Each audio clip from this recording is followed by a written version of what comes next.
Se você tem muito pouco estresse, é ruim, ou ansiedade. Você não vai fazer nada. Você não vai se preocupar em ter dinheiro para se sustentar. Se você sobe um pouquinho o nível de ansiedade ou de estresse, você vai ser muito funcional. Deixa o dia ruim acontecer. Você precisa dos dias ruins, você precisa do mau humor às vezes, você precisa de um momento que você não tá tão motivado.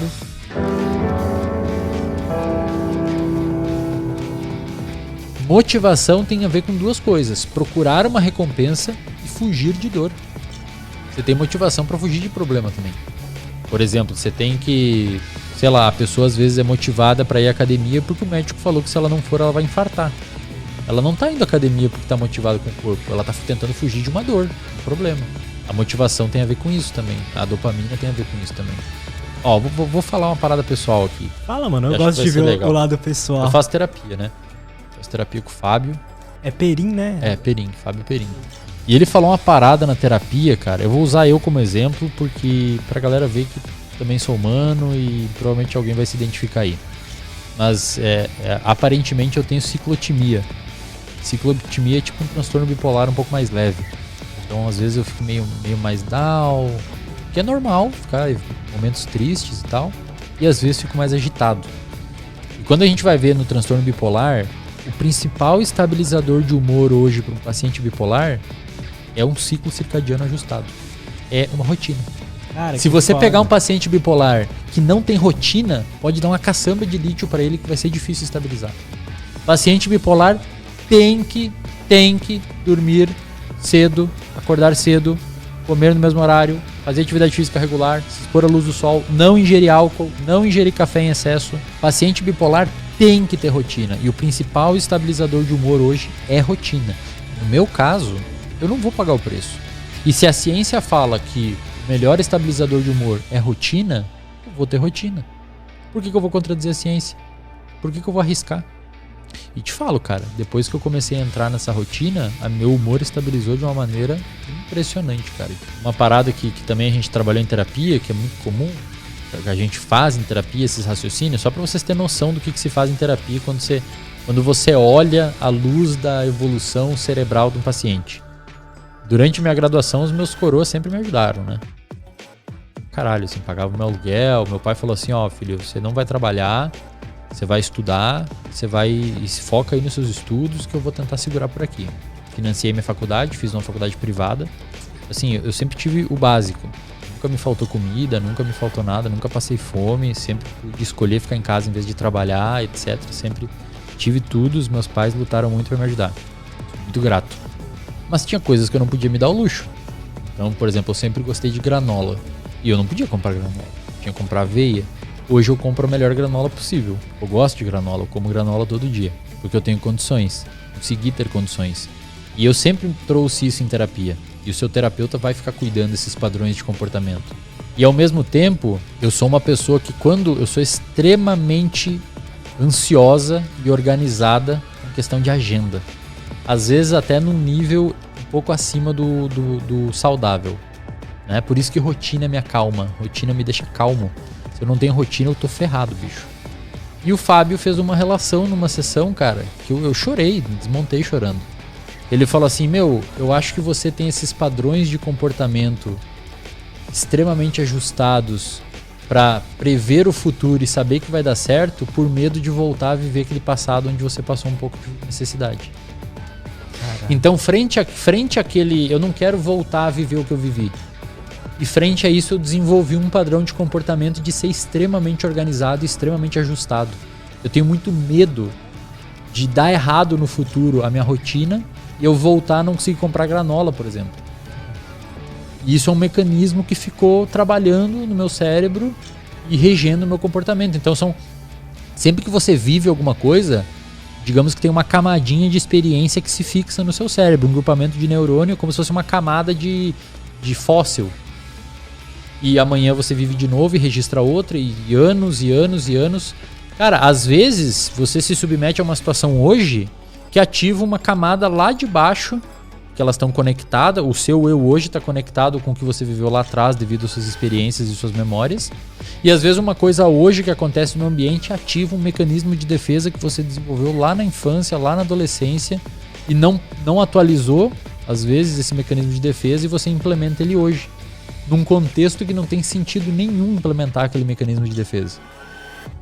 Então, por exemplo, eu ficar me cagando de medo por não conseguir comprar uma granola não tem sentido nenhum. Eu vou acabar ficando extremamente ansioso, assim. Então eu ativei um mecanismo de defesa meu que eu criei lá na graduação, uma memória mnemônica que criou no meu cérebro lá na graduação, uma camadinha de memórias ali que tá ali até hoje. E frente a qualquer coisa que possa dar errado, meu cérebro já grita um alerta falando assim, você vai voltar a ser daquele jeito. Então, seja organizado, organiza tudo, vê se tá tudo certo, vê se a passagem pro Lutz está comprada, vê se você vai voltar amanhã, chega mais cedo no aeroporto, porque senão você vai terminar sua rotina, não vai conseguir atender seu paciente, não vai conseguir treinar, já vai acabar com o desafio. E isso você vai criando uma fricção é quase um toque. Você tem vários pensamentos obsessivos e você tem compulsão para fechar aquilo e deixar aquilo organizado. E a ansiedade pode subir um pouco. Só que às vezes você perde o compasso disso. E você cria um mecanismo de defesa ou um mecanismo compensatório que se desenvolveu lá atrás num contexto em que ele precisava existir, só que você implementa hoje. Então as pessoas têm que parar um pouco e pensar o que está fundamentando a minha emoção agora. Por que eu tô triste? Por que eu tô ansioso? Por que eu tô mal? É por uma cobrança? Essa cobrança é válida? É por comparação com alguém? Essa comparação é válida? É porque eu não consigo fazer tal coisa? Eu realmente não consigo? É porque eu não consegui mais? Mas e tudo que eu já consegui? Sabe? Às vezes você vai analisar de uma forma mais crua, submetendo as suas emoções ao escrutínio racional, você fica mais tranquilo. Fala, realmente tá tudo bem. Eu tô ansioso de forma desnecessária. Eu sinto muita ansiedade, né? Os pessoal falam que ansiedade é ruim, eu não deveria estar sentindo. Aí quando eu sentia ansiedade, eu ficava ansioso porque eu tava sentindo ansiedade e aquilo era ruim. Uma das coisas nas sessões, né, foi que eu percebi que a ansiedade que eu sinto me ajudava muito mais do que atrapalhava. Perfeito, cara. Várias coisas que eu consegui fazer foi graças a essa emoção. A essa leve ansiedade. Se você tem muito pouco estresse, é ruim. Ou ansiedade. Zero ansiedade e estresse é desadaptativo para sua vida. Você não vai fazer nada. Você não vai se preocupar em ter dinheiro para se sustentar. Você não vai se preocupar em ter um trabalho, estudar, em cuidar da sua saúde. Você não vai fazer nada da sua vida. Você vai ficar extremamente parado. Se você sobe um pouquinho o nível de ansiedade ou de estresse, você vai ser muito funcional. Você vai se organizar, vai se preocupar. Às vezes pode até subir um pouquinho demais e causar um certo dano aqui ou ali. Mas via de regra, você habitar em média nesse lugar um pouquinho mais ansioso e preocupado vai fazer você se mexer. Só que, cara, você tem que saber disso, Lutz. E a maioria das pessoas não sabem. A maioria das pessoas não sabem que ter um pouco de ansiedade é importante. Aí em qualquer sinal de ansiedade a pessoa já fica extremamente preocupada. E isso gera mais ansiedade nela.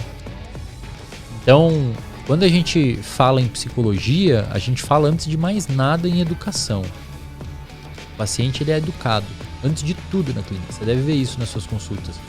Por quê? Porque se o paciente sabe, cara, deixa muito mais tranquilo. E o paciente tem que saber. Tem que saber que vão ter dias ruins.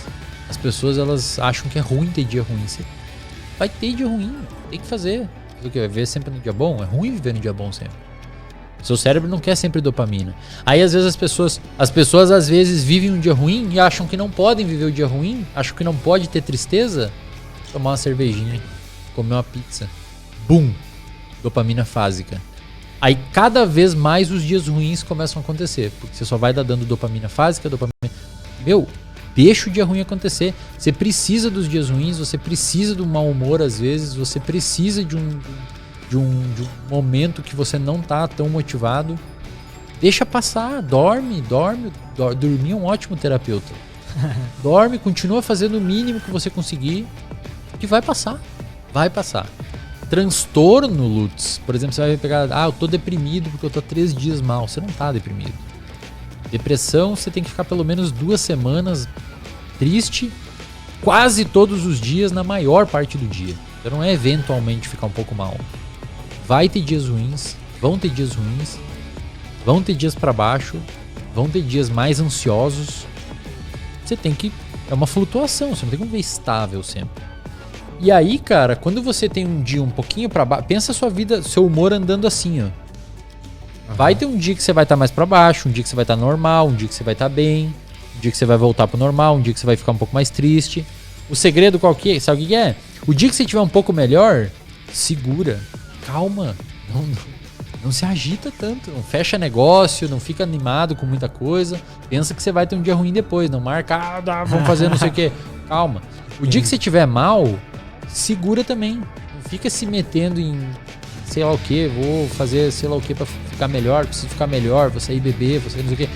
Segura, mal, que outro dia você vai estar bem, porque se você ficar, sempre que os extremos começar a acontecer na sua vida,